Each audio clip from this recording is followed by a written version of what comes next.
Angela's Ashes, the 1999 film by Alan Parker, adapts Frank McCourt's autobiographical novel, which recounts his family's hardships first in the United States and later in their native Ireland during the 1930s and 1940s. John Williams avoids Irish folklore in his score, offering a more universal perspective on the story, in keeping with the fact that it is narrated by the protagonist as an adult living in the United States. Williams composed an intimate symphonic score from that viewpoint, achieving an air of nostalgic evocation. There is a major musical theme divided into 3 sections that reflect sadness, hope, and resilience. These motifs are not independent or isolated. The first motif is this one.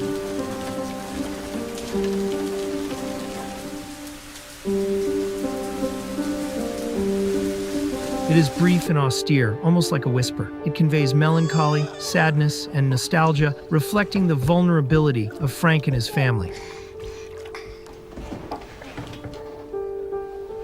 It is linked to death, the death of Angela's baby at the beginning of the film, the grandmother's death. And the chill turned to pneumonia. They shifted her to the City Home Hospital, and when she died, Mam said that her family was disappearing before her very eyes. And, foreshadowed, Teresa's. It also functions as an ellipsis, marking Frank's transition from adolescence to young adulthood. The next Saturday there was no telegram, nor the week after, nor any Saturday forever.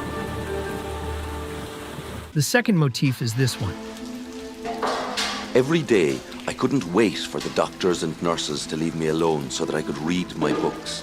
I loved having a lavatory of my own where I could read for hours and hours. To die, to sleep. It is associated mainly, though not exclusively, with the desire for a better life. Frankie. He wanted to marry her off to the King of Sicily. But the beautiful young Wilga Fortis, she didn't want to be married no scabby old man, did she? So, it is neither cheerful nor optimistic, as it is also tinged with sadness.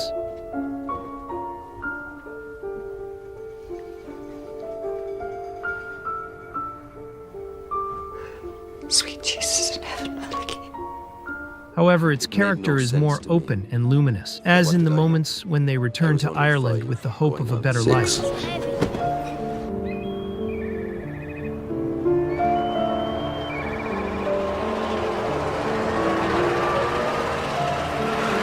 When the father looks for work, Grandma said it was because of his funny manner.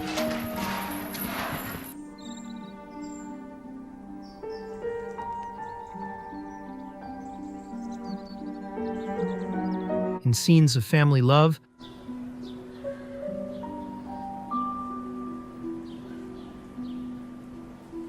or when Frank manages to gather the money for his return to the United States.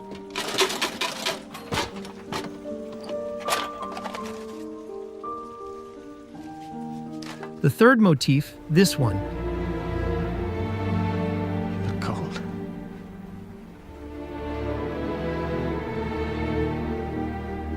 is deeply dramatic and emphasizes tragedy, showing the difficulties, miseries, and blows the family faces.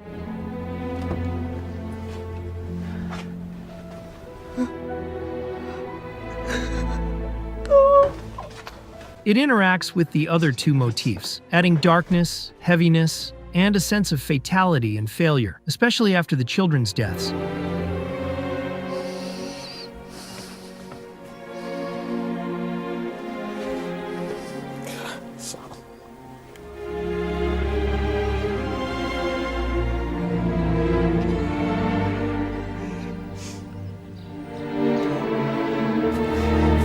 At Teresa's burial, Anima ejus et animae omnium fidelium defunctorum per misericordiam Dei requiescant in pace. to underscore the father's alcoholism, And the one who came home at night with the smell of whiskey on him. and the lack of For resources. us in her house. So she gave us 10 shillings for 2 weeks' rent in an upstairs room in Windmill Street. Begging for leftovers is worse than the dole, worse than the St. Vincent de Paul charity. This is my own mother begging. However, there is a moment of total change when Frank throws the debt book into the river, freeing his family from those burdens. In that moment, the motif is released and becomes positive.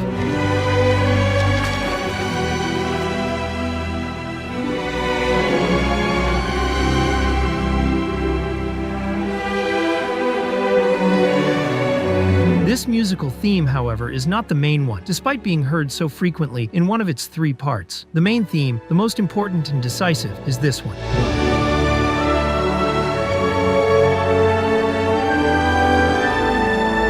It appears only twice, during the journey back to Ireland from the United States in search of a better life,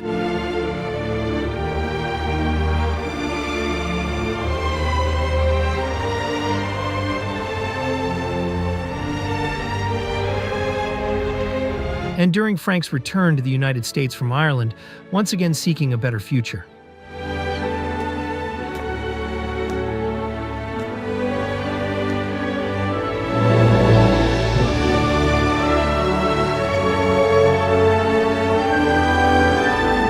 This theme represents the music that leaves behind forever a life, and also a music of suffering and hardship.